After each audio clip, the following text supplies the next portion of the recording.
A dude came out the building running and saying there's an active shooter, and so we just started running, and then I jumped in a bush just to like find cover. This is terrifying. I mean, I did not know what was going to happen. I didn't know if we were going to make it out or not, but I'm glad we did. We also have received some reports that there have been some other hoaxes at universities, swatting type calls this week. Somebody needs to go to jail for doing that. That is just a violation of the social contract. It's a violation of a lot of things. Chaos on campus this past week. South Carolina's flagship university thrown into chaos last Sunday after that fake active shooter report. USC and Columbia Police, Richland County deputies, SLED, the FBI just swarming campus. They found there never was any shooter. That's the good news. But the response was very, very real last week for sure. And that is where we begin this Sunday on Connect to the Capitol. That incident led to political squabbles, calls for stronger laws. The governor, obviously, you heard him. He has an opinion on all of this. But the concern is Dave Wilson and Catherine Glenn Foster on the road this week. We had a very real problem in Columbia last Sunday evening. We had a lot of scared people. I think we still do. We talked about stronger laws a week ago when it comes to hate crime laws, and we heard some of that talk this week about penalties for committing false reports, which is a serious crime. Does that solve anything, though? It certainly started conversation after what happened at USC last week. I think we've got a situation right now, Brian, where you've got to start asking the question, is there something that was behind this, or is this just an early college prank? I mean, we were downtown and the sirens were going off. Think about all of the law enforcement, more than 100 officers that are making their way into downtown, onto the campus. They're now off the streets. What else is going on when that happens? And that becomes a real concern because pranks happen. They've happened long before we ever were in college. They'll be happening still. But the problem that you have now, especially in today's society, that created an absolute havoc and locked down the entire university. And not only do we have this issue of the havoc, the fear, the financial aspect, but school shootings, as we know more than ever this week, they are no joke. And so not only do we have that fear, not only do we have the terror that comes when we have students, whether they're 8 years old or 18 or 28, or even beyond, when you have students who are just hiding, cowering under desks, under pews.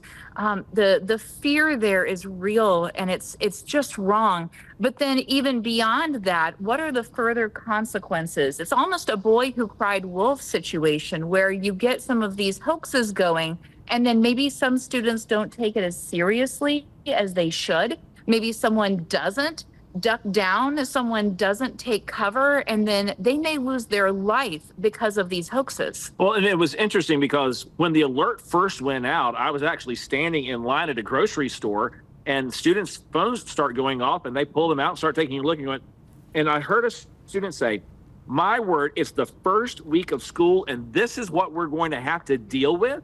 Mm-hmm. You've got Virginia Tech. You've got the school shooting that happened just this week in Minnesota, and these things are going on.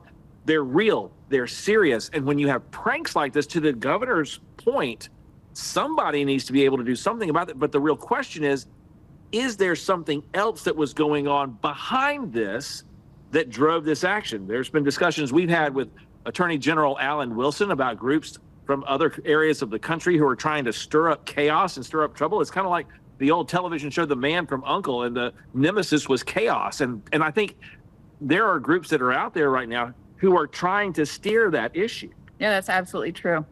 And the report did surface later in the week, a couple days later, Dave and Catherine, by a government watchdog group, a nonprofit, says they found some type of shadowy online group like the one the AG talked about a few months ago, the 764 movement, something similar to that, where there are people doing this for hire for as little as $20. Hey, we'll call your college and university for $20 and we'll cause absolute mayhem. Sure, we'll do it. This is a business. And that's where the crime and punishment aspect comes in. Right. And we have this economy where people can go online and hire someone for $5, $10. You look at Fiverr, you look at some of these websites, and it's a great idea to be able to kind of spread out the economy, but it can also be misused, as it may have been right here. And the other part about this, though, is law enforcement put the information out there. They alerted students. They used the system. The system worked. I mean, good grief, every student on campus got a text alert on it. You had the media that was immediately on that and following what was going on. But behind that part is the part where I think it went a step too far, especially when you had somebody like Nancy Mace, who was immediately then taking photos from videos and putting them out there and saying, this is the alleged gunman. And don't create chaos on top of chaos. That's exactly right. And so I was actually sitting in the car outside the grocery store and started getting alerts on my phone. I was sitting there with the kids. And so all of a sudden I start seeing there's a gunman, take cover, shelter in place, etc. And when it comes from law enforcement, that's good. It's right. It's what we need. It's the communication system doing its job. But when we also have these rogue people out there who may be spreading misinformation, where it's not going through proper authorities and channels, then it can take a wrong turn with potentially deadly or at least life-altering consequences. Back in 1996, I was in Atlanta. I was living in Atlanta back during the Olympics when the Richard Jewell situation happened, the Atlanta Olympics bombing. And at first, Richard Jewell, who discovered that pipe bomb, he was hailed as a hero.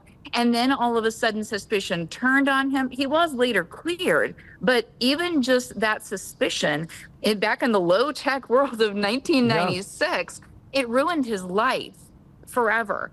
And he never really recovered from that scrutiny, misguided as it was. And so now in this high-tech world, how much more do we have to be careful? Right. And that's the place where on social media, I find great concern when politicians and candidates inject themselves into emergency situations. It's different if there's, an emergency that's gone out and the governor makes a call for calling out emergency preparedness reasons and things along those lines. That's one reason. But for a candidate to turn around and post this up like that, it just to me seems like, wait a minute, don't make yourself part of the story. Let law enforcement do its job. Verify the information before you share. Yeah, because as we saw, the student who had walking around with an umbrella with an arm strap walks into his dorm room and there's his buddy saying, "Hey, look, you're the guy." And he's like, I'm walking back to my dorm with an umbrella on a rainy day. Yeah. Right. Very real danger there, because that was a real picture of a real person on a real campus, who people, if they wanted to take justice into their own hands, so to speak, that's someone or anyone that could have been tweeted out there that could have been very, very hurt. And it did turn into some criticism between Alan Wilson and Nancy Mace, because as we know, we are in campaign season.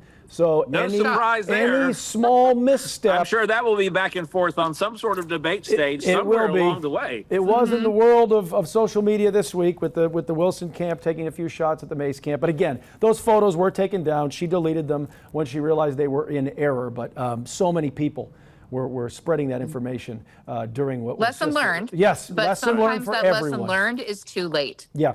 And thank goodness it wasn't too late in a case like this. We could spend an hour on this subject, but we have to move on. When we come back, we have an interview with South Carolina's own, the former DNC chair, Jamie Harrison. That's coming up.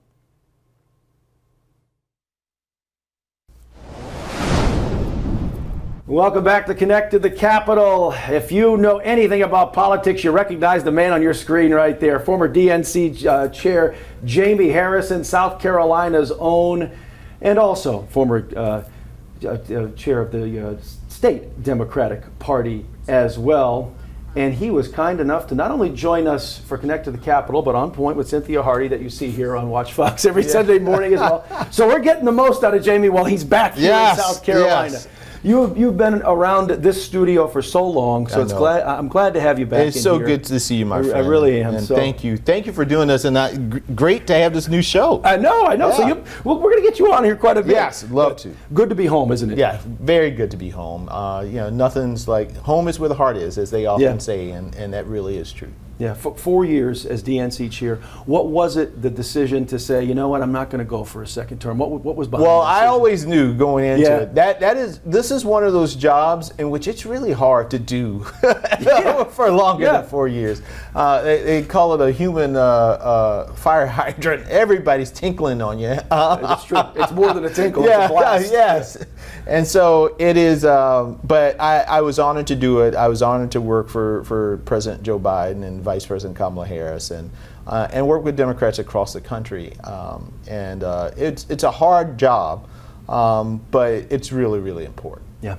You've worked at so many different levels of government. Yeah. Federal settings, state level politics. They're all the same in some regard. They are. But you bring a different perspective to so many different arenas. The thing I've always admired about you is you get along with everybody. I try People to. in your own party, people on the opposite side of the aisle.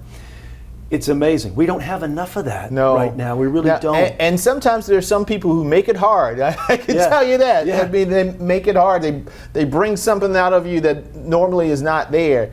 But in the end of the day, for me, the golden rule still prevails, which is you treat people the way that you want to be treated, and that's regardless of the background, political background, or what have you. That's not to say that you won't mix it up, right? Sure. I often did that, but good friends here in the state on the opposite side of the aisle, and part of the reason why we're good friends is because we respect each other. Yeah. We respect our perspectives, the experiences, the values that we bring. And I often use this Jim Clyburn statement is that we may take different paths, but hopefully the destination's the same, and that's the way I try to look at politics. Yeah, it has to be. I mean, there's got to be a level of cooperation. Oh, I don't care what you're doing, whether you can't get whether anything you're done. running an athletics team or whatever you're doing. You Yeah. have to be on the same team, Yes. so to speak, even when you technically aren't on opposite sides exactly right. of the aisle. So what we're doing is we're working for all the people. Yes. And that's why we do shows like this, to No, it's inform them important. about every perspective that's possible. We got midterm elections Yeah. coming up. Here in South Carolina, that usually means governor's race, too. Yes. Those presidential and governor's race always drive people to the polls. They do. But let's just talk about the overall importance of making making the voice heard. Voting, whether it's for county council races, city council, you got to do it. And this is the thing that I implore voters in this state: turnout, right? Of course, I'm a Democrat, so I would want folks to vote for the Democratic Party. But ultimately, I just want people to go out and vote. Yeah. Have your voice be heard. Don't sit back and just be a bystander and then complain when the results aren't, when things happen in the community or happen in the state, and you're like, well, why aren't they doing that and why aren't they doing that? The question that you have to then do is look in the mirror. Did you go out and have your voice be heard? Did you pick somebody who reflected your values and the things that you want to see in your community? If you didn't do that, then it's really hard to then critique what is going on. So stand up. If you're not registered, go to iwillvote.com, get yourself registered to vote, then make sure that you get your voice heard. Yeah, and you can do that now to be ready for those midterm That's exactly elections. right. I do want to talk a little bit about the statewide political scene too as we head into this election season, because September usually means the start of the election season in that's South very Carolina as we head into the statewide elections here, the gubernatorial race. We have got a lot of people on the Republican side of things. You got 5 candidates that have declared. On the Democratic side of things, we haven't had anyone really jump in. Yeah. And the one candidate that has been marred by controversy right now. I know your current party chair, Crystal Spain, is called for Mr. Mullins-McLeod to jump out of the race. I would imagine. Would you do the same if you were in that position? I thought Crystal's statement was spot on. I thought it was really, really good. I mean, listen, South Carolina's a tough nut for Democrats to win in. It is tight in terms of tight margins. So that means then you have no margin for error. You have to have the best of the best in terms of the candidate. No flaws, no blemishes, no warts, right? And you have to put your best foot forward. And so that's what we're looking for. I'm working with Crystal on candidate recruitment across the board because we want to make sure that there's a Democrat running for every seat this cycle.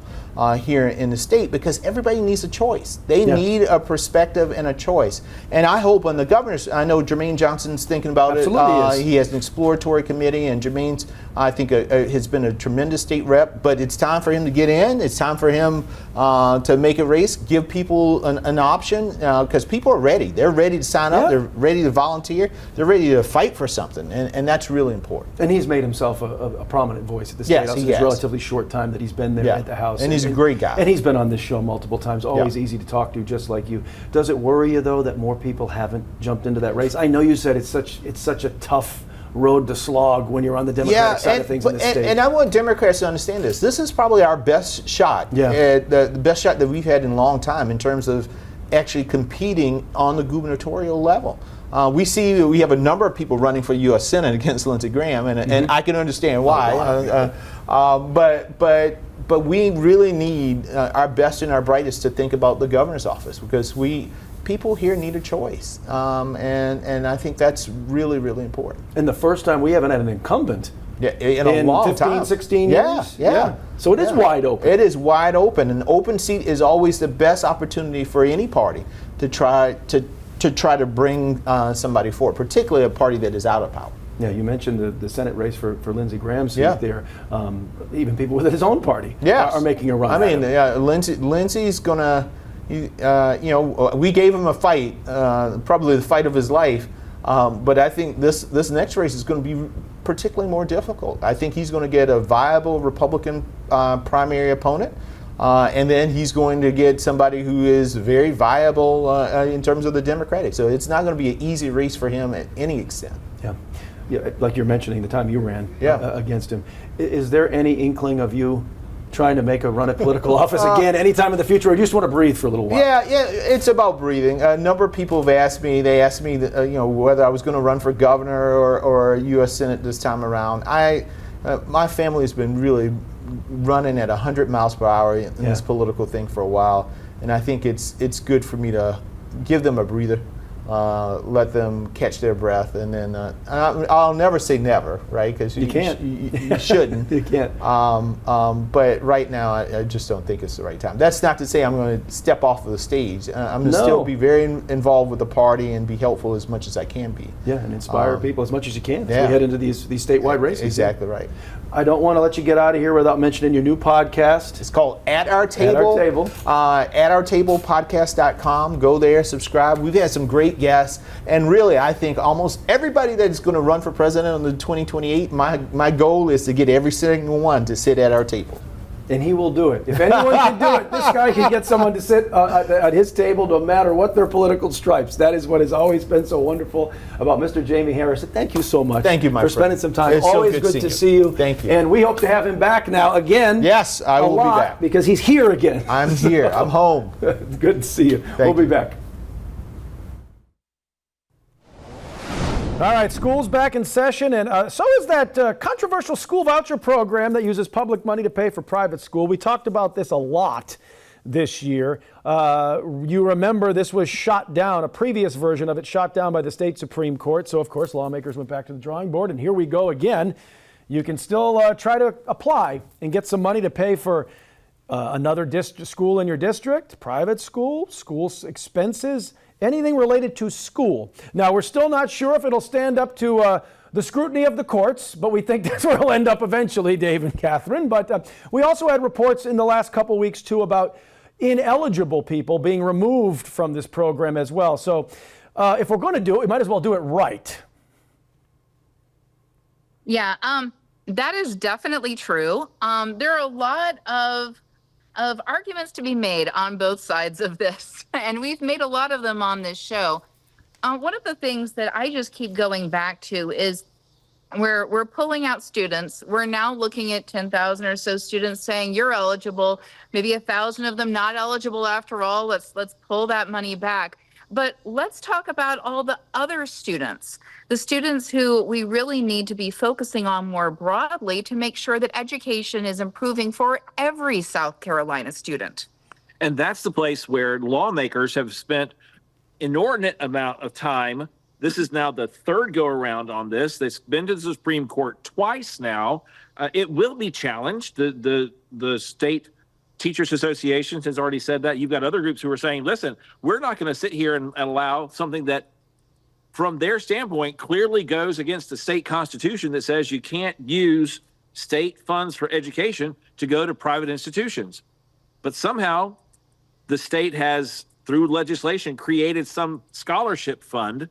Right. And just like any other pass-fail kinds of safety net programs, where it's either you're eligible or you're not without some kind of sliding scale to go track you along the process, it's almost like taxes, where you can end up getting a raise and making less take-home money because, because you lose your more advantageous tax bracket. The same thing can happen here with our South Carolina children, which is arguably even more critically important. Because every student learns somewhat differently, and we have got to start making adaptations in the way that we're doing education to meet different students' needs. And more importantly, or just as importantly, the needs of the growing workforce in our state. Because if you don't have people who are prepared to enter the workforce, then we've got a bigger problem. Yes, and this is also holistic education that we're talking about. So we're also talking about, does every school have a track? And is it a proper, well-maintained track? Does it have an expansive library that's inviting children in and welcoming them to just, read more and build their minds and expand their horizons? All the different things that students need, that we would expect a student to have, and making sure that every student across the state, no matter where they are, no matter what zip code they hail from, they get those same opportunities, whether it's track, whether it's libraries, whether it's workforce development. And we see that in a wide array and a wide expanse based upon where the school is located within a certain area. You've got certain schools in certain school districts that on one end of the county are absolute palaces, and the other end of the county, they're struggling to survive. And that level of disparity is something that we really have to start working on if we want to see a growing workforce that's meeting the needs that we're going to be seeing over the next couple of decades. And perhaps maybe take a look again at these carve-outs where we take certain students and say, we'll send you to private, instead of just fixing the schools that we have. Yep. Big debate, I think, will be continuing well on into the rest of this legislative session, we get which back starts in back front in January. of justices. When we come back, one final education item. Some districts in this state could lose a couple $1 million if they don't follow some federal curriculum. That's when we close things out quickly on Connect to the Capitol. All right, we close things out with some money matters. In school districts in this state at risk of losing about $1.5 million each in federal money if they don't comply with some new curriculum mandates from the Trump White House. They involve repealing current curriculum subjects on things like gender identity, pronouns, and race theory. There's an October 27th deadline for this to be done. 46 states involved. South Carolina is one of them. We just talked at length about education, about funding for it. People could stand to lose some more money. Not what people want to hear when it comes to public education in South Carolina, my friends. Money on in South Carolina. As we said in the earlier segment, half of the state budget right now goes towards education. And a lot of those dollars are federal dollars that flow through the Department of Education to the State Department of Education, which then flow out to the school districts. And so it's a question that often comes down over local control of what you're going to and not going to allow for education in your local communities. And if this is coming down nationally from the White House through the Department of Education, this is where folks we talk about strings being attached. So federal dollars are needed here. And honestly, it's easy to say that the decisions about local education, South Carolina education, should be made by South Carolina teachers and parents. And I absolutely believe that. It can get tricky when sometimes the local decisions are more restrictive. Here, though, it's an easy one. Let's let the South Carolina teachers and parents decide what needs to be in our kids' school curriculum instead of letting the federal government dictate what they can't be taught and then take away money if we dare to teach it. And are we preparing them to start leading the second half of this century in South Carolina? To be the humans that they need to be. Exactly. Absolutely. That's a good place to stop right there. We jammed a lot into 30 minutes, as we always do here every Sunday morning on Connect to the Capitol. Dave, Catherine, as always, thanks for joining us, and I hope you have a great Labor Day, and everyone watching too. We'll see you in a week. Have a great Labor Day.